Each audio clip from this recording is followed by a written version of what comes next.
How's it going, everyone? It is I, Anime Outlet, and this is What If Deku was the son of Mount Lady.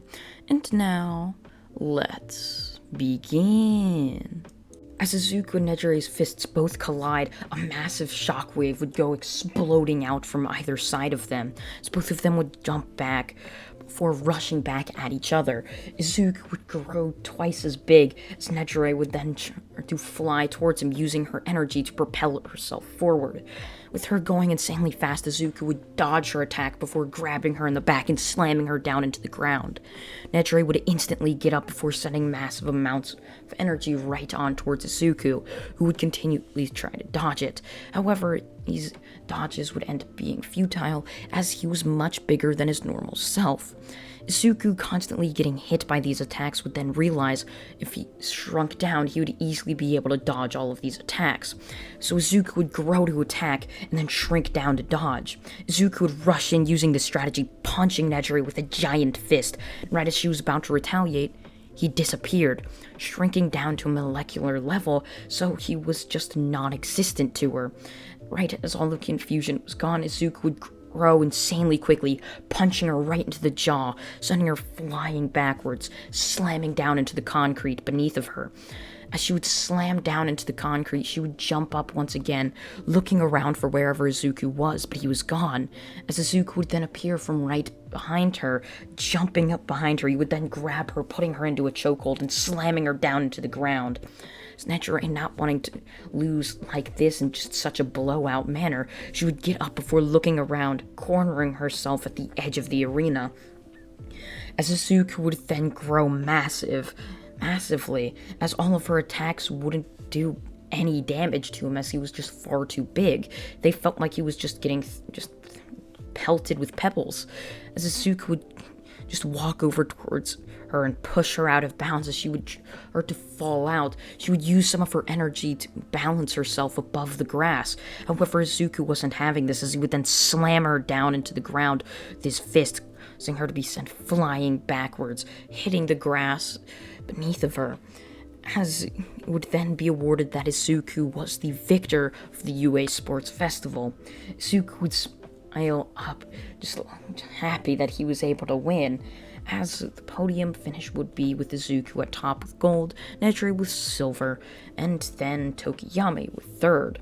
As Izuku would have his medal, he would walk back to where his class was, as they would congratulate him, where he would then get on the bus with the rest of that same class, as they would then go back to the UA campus, or just main building, where they would then leave to go home. After this, Izuku would walk into school the next day, where it would be revealed that they were going to be doing just some sort of internships. Izuku would nod his head at this thought, as he would be sitting down in class before being handed a massive stack of papers. Alright, Izuku, you got the most internships out of anyone, so I'll just let you choose those.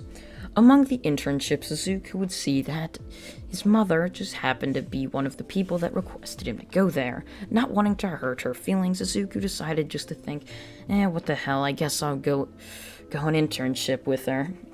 It's probably not going to be the best thing to do, but who cares, Izuku would think to himself before just checking that off, as he would then hand his papers back to Aizawa, as he would then depart to go to his mother's agency, as she was quite a well-known hero in the top 15 after all. It also didn't help that she just happened to have such glamorous and extravagant looks by the opinions of many of certain type of people, as Izuku would end up just walking into his mother's agency, where she would then meet him by giving him a gracious hug, with two things basically keeping the rest of her body just away from Izuku, as Izuku would kind of just push her off, kind of a little embarrassed about his mother, as she would then just sort of give an awkward laugh. Alright, Izuku, follow me. So, basically, I'm just going to allow you to go out and fight villainy on your own this much, as I really have a lot of other stuff to do with, like the press after all. So here's a temporary hero license and you can be on your way, I guess. Izuku would just look down before just facepalming. Alright, well, I'll see you later then, he would say before sighing after leaving the agency as the sliding doors would close after him. Just like my childhood, she's left me pretty much in the dark and neglected the fact to tell me most important things. Well, anyway, I guess it's not really my fault, and I do have this temporary hero license, as Zuko would say, looking down, with a picture of him right in the top corner of it. As Zuko would smile towards it, he would then get up before walking around the town after putting his hero costume on in a local gas station. Just changing or a bathroom. Once Izuku would get changed, he would then walk out just looking around for whatever he could possibly find, any type of villainy or anything. However, in the massive city, there really wasn't any crime, as Izuku just happened to be in the city where there was a police car at every corner, so really nothing was going to happen. So Izuku, being the intellectual mind that he was, he would decide to go to one of the more run-down parts of the city, a place where not very many police cars happened to stroll around, as it was just very dangerous, and the corruptness of those police officers and everything else, they really didn't want to get killed, rather in it for the money and fame of possibly even being on the news. So with that, Izuku would walk down this bad alleyway looking around, as all of a sudden he would end up stopping, see the hero killer standing over a hero. Izuku would stand in the front of the alleyway before walking in. Yo, what's going on here? Instead of like in the anime, Ida's brother Tensei would actually be the hero that Stain was standing over. It happened to paralyze him after just slashing him. However, no major injuries had happened just yet. As Izuku would be standing there, Stain would turn with a glowing red eye, looking on towards the boy. "What is it, you brat?" Stain would mumble, staring on. "Oh, it is just a hero. My. They keep coming right towards me. So I guess I'll have to finish you off first," Stain would say, lifting up his sword before raising it up into the air before slashing down. However, Izuku's branch would end up stopping it, as the sword would only go a couple centimeters into the trunk of Izuku's branch. Izuku would then walk closer towards Stain, just wagging his finger. "That's not gonna do here, Stain. I've had enough of you killing heroes around here. Your reign of terror is finally over. Do you happen to tell me who you are? Are you another one of these heroes chasing the glory of defeating the hero killer? Or are you just one of the corrupt ones that only does it for the money? So, why don't you explain?" Izuku would toss his hero license towards Stain, who would look at it intensely. "Oh, it says here you don't get any money. You do get some of the recognition, of course, because it is still a hero license, so you are a registered hero for a temporary amount of time, but you're not getting any money for it. I guess that removes some form of corruption. So I guess you may be a little bit good, but that doesn't explain how you found me here. Why don't you go ahead and tell me? Was it you who sent him here? Was it?" Stain would say, nudging Tensei's head with his sword. However, before anything could happen, Izuku would grow twice as large, running towards Stain, punching him right across the face with a massive fist. As Stain would fall down to the ground, he would get up before getting out his sword, going to slash Izuku. However, with the same strategy Izuku used towards Nejire, he would shrink down to a molecular level. Now on the ground, Izuku would touch the ground as a massive tree branch would explode out of the ground, capturing Stain. Izuku would then run up the branch, punching Stain, as his body kind of had some of the characteristics of something like Ant-Man. As Izuku, however, when he would grow tiny, it would actually pretty much keep the same amount of strength he had when he was bigger. As Izuku's strength can only get bigger, it can't regress. Unless Izuku were to sit on the couch for 20 years and eat potato chips for the entire time. That's when his strength would regress. But if Izuku's constantly working out and using his muscles, it's not going to regress when he grows tiny. His muscles still have that full capability. So with that, Izuku punched Stain with the power of a normal punch. Stain couldn't even see it coming. Stain would feel this. All of a sudden, he would feel another punch, and then another. So these quick, rapid punches would continue until Stain fell to his knees, completely exhausted from tanking all of these blows. Izuku would then raise right above him, before growing to a massive size, slamming his fist down onto him, squashing Stain in the process, as the body of Stain lay there completely unconscious after being smushed by such a giant fist. As Stain, now just having been crushed, knocked out, Izuku would look over towards the hero, who would then stand up as Stain's quirk had worn off. "Thank you. Do you mind telling me what your name is?" "Oh, I'm Izuku Midoriya." "I'm Izuku," Izuku would say. "I accidentally forgot Mount Lady's last name. Takayama. I'm Izuku Takayama. I believe that's his last name." "Oh, I think you were in my brother's class. In UA, right?" "Oh, yes.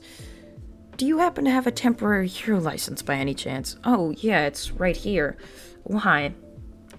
"It's quite odd to see someone just be thrown out here on the first day of internships without any hero with them.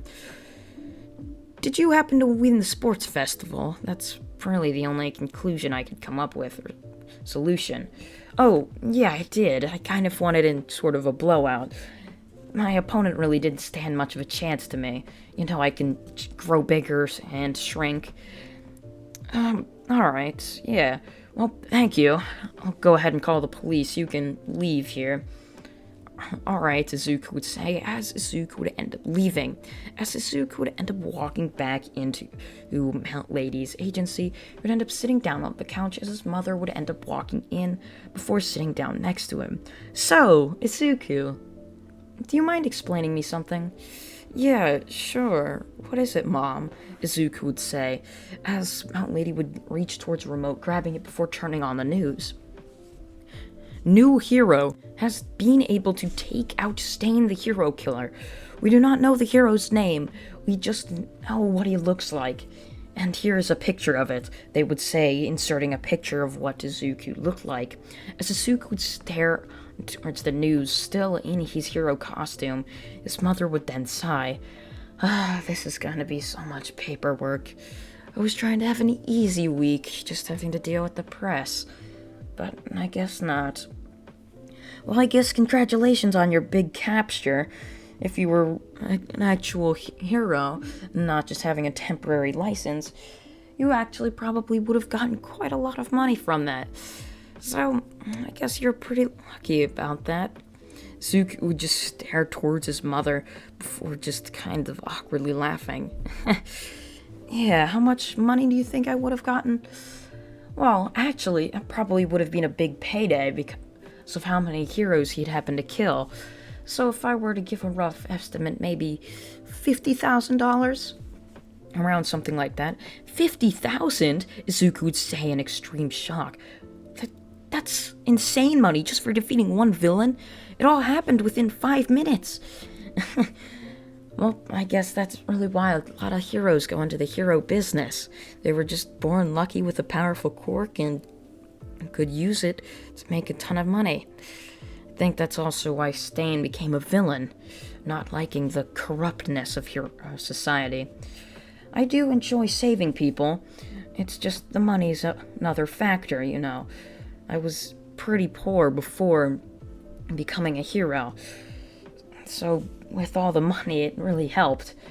That's really why I was just absent so long, so I was always working really hard to make sure you didn't have the life I had." "Oh," Zuko would say.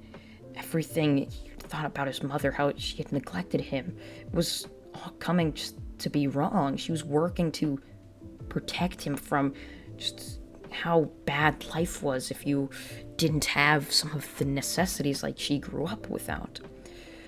We cut back a couple of weeks as we end up seeing a body bag go into an ambulance. Shigaraki, is the boy back there? Yes, he is. And that is where What If Deku Was the Son of Mount Lady Part 6 is going to be left off. I hope you all did enjoy it, and if you did, please consider subscribing, as it really does help this channel out, and you can even be notified when the other parts of this series do end up coming out.